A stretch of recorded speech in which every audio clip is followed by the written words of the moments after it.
വിശുദ്ധ Francis Xavier 1506 1552. സ്പെയിനിലെ ഒരു പ്രഭു കുടുംബത്തിൽ 1506 ഫ്രാൻസിസ് ജനിച്ചു.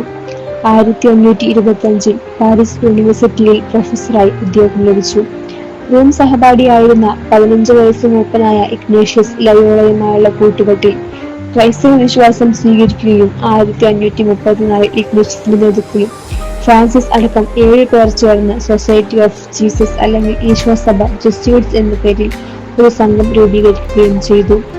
ഇന്ന് ലോകത്തിൽ ഏറ്റവും കൂടുതൽ അംഗങ്ങളും ഏറ്റവും കൂടുതൽ വിശുദ്ധരുമുള്ളത് ഈശോസഭയിലാണ്.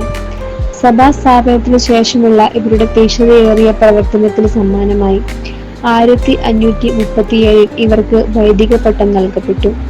1541 ഏഷ്യൻ രാജ്യങ്ങളായ India, Taiwan, Philippines, Malaysia, Japan, China എന്നിവിടങ്ങളിൽ സുവിശേഷ വേലയ്ക്കായി ജെസ്യൂട്ട് സഭയെ ബലമേൽപ്പിച്ചപ്പോൾ ആ സംഘത്തിലെ പ്രധാനിയായി ഫ്രാൻസിസ് തെരഞ്ഞെടുക്കപ്പെട്ടു.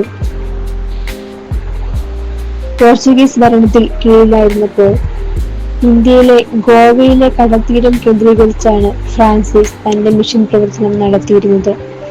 ആദ്യ സന്ദർശനത്തിൽ 20,000-ലധികം ആളുകൾക്ക് മാമോദിസ നൽകപ്പെട്ടു. അതിനുശേഷം 1547 ജപ്പാൻ തുടങ്ങിയ ഏഷ്യൻ രാജ്യങ്ങളിൽ സുവിശേഷ പ്രവർത്തനം നടത്തുവാൻ പുറപ്പെട്ടെങ്കിലും തന്റെ പ്രിയപ്പെട്ട നാടായ ഗോവയിലേക്ക് 1548 കൂടുതൽ ജെസ്യൂട്ട് മിഷണറിമാരുമായി വീണ്ടും തിരിച്ചെത്തി. ജപ്പാൻ പരാജയപ്പെടുത്താൻ ദൗത്യം ചൈനയുടെ സുവിശേഷ വേലയോട് തിരിച്ചുപിടിക്കാമെന്ന ചിന്തയിൽ 1552 യാത്രയാവുകയും യാത്രാമധ്യേ കഠിനജ്വരം പിടിപെട്ട് തന്റെ 46-ാമത്തെ വയസ്സിൽ മരണമടയുകയുമാണ് ഉണ്ടായത്. പിന്നീട് ആ ഭൗതികാവശിഷ്ടം ഗോവയിലേക്ക് കൊണ്ടുവരികയും ബോം ജീസസ് കത്തീഡ്രലിൽ സൂക്ഷിച്ചു വയ്ക്കപ്പെടുകയും ചെയ്തിരിക്കുന്നു. ഇനിയും അഴുകാത്ത ഇരിക്കുന്ന ഈ ഭൗതിക ശരീരം 10 വർഷത്തിലൊരിക്കൽ പൊതുദർശനത്തിനായി പുറത്തു കൊണ്ടുവരും. 2025 ജനുവരിയിലാണ് ഈ പരസ്യ വണക്കം അവസാനമായി നടന്നത്. ഭാരതത്തിന്റെ 2ാമത്തെ അപ്പസ്തോലൻ എന്ന പേരിലറിയപ്പെടുന്ന ഫ്രാൻസിസിനെ 1622 പോപ്പ് ഗ്രിഗറി 15 വിശുദ്ധ പദവിയിലേക്ക് ഉയർത്തി.